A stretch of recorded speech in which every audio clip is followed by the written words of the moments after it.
రాష్ట్రంలో red book అరాచకాల వల్లే ఆంధ్రప్రదేశ్కు పెట్టుబడులు రావడం లేదని మాజీ మంత్రి సాకే శైలజానాథ్ తీవ్ర విమర్శలు చేశారు. రెడ్ బుక్ లో జనసేన నేతల పేర్లు కూడా ఉన్నాయని సంచలన వ్యాఖ్యలు చేశారు. అలాగే yellow media CM Chandrababu Nara లోకేష్లకు భజన చేస్తోందంటూ ఎద్దేవా చేశారు. ముఖ్యమంత్రి అబద్ధాలను ప్రజలు ఇప్పుడు స్పష్టంగా గుర్తిస్తున్నారని అన్నారు. సీఎం చంద్రబాబు దావోస్ వెళ్లి ఖాళీ చేతులతో తిరిగి వచ్చారని, అప్పు చేసి పప్పుకూడు తిన్నట్లుగా చంద్రబాబు పరిస్థితి ఉందని అన్నారు. స్పెషల్ ఫ్లైట్లలో వెళ్లి రావడం తప్ప దావోస్ పర్యటన చంద్రబాబు సాధించింది ఏమీ లేదని విమర్శించారు. చంద్రబాబు నాయుడు గారు దావోస్ పోయి వచ్చారు. పాపం 15 సార్లు ఆయన రాజకీయ జీవితంలో 15 సార్లు స్వెట్టర్ కూడా వేసుకోకుండా,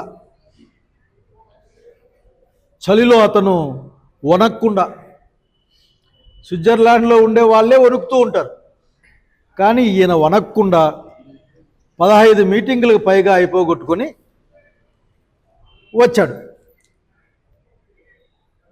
ఒకటే మాట చెప్పాలనుకుంటున్నా, మీరు దావోస్ హీరోలు. మీరు బహుశా దానికి కూడా ఒక రికార్డు ఉండి, ఎక్కువసార్లు దావోస్కు హాజరైన ఏమి పట్టుకుపోని ముఖ్యమంత్రి ఎవరైనా ఉన్నారంటే మీరే అని, ఒక్క రూపాయి కూడా తీసుకుపోని ముఖ్యమంత్రి ఉన్నారంటే మీరే అని ఒక అవార్డు ఉంటే అది మీకే వచ్చే అవకాశం ఉంది, తీసుకోండి. దావోస్కు మీరు హీరోలుగా పోయి దాదాపు జీరోలుగా మళ్ళీ వచ్చారు.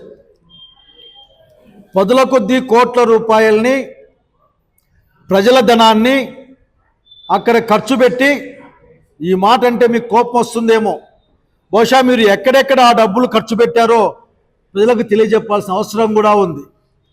అదే మీ సొంత డబ్బులు కాదు, ఆంధ్రప్రదేశ్ రాష్ట్ర ప్రభుత్వానికి ప్రజలకు సంబంధించిన డబ్బులవి. అంతేకాదు, అసలే అప్పుల్లో ఉన్న రాష్ట్రం. మరి అప్పు చేసి పప్పు కూడి తినే విధంగా మీరు ఈమానాల్లో తిరుక్కునే కాలాన్ని చూస్తూ ఉన్నాం. మీరు ఆ లెక్కల్ని బయట పెట్టాలా? ఎన్ని మాటలు చెప్తారు మీరు? లాక్హీడ్ వచ్చేస్తుంది, హైబ్రిడ్ క్లౌడ్ మందే, సౌదీ అరాంకో మందే.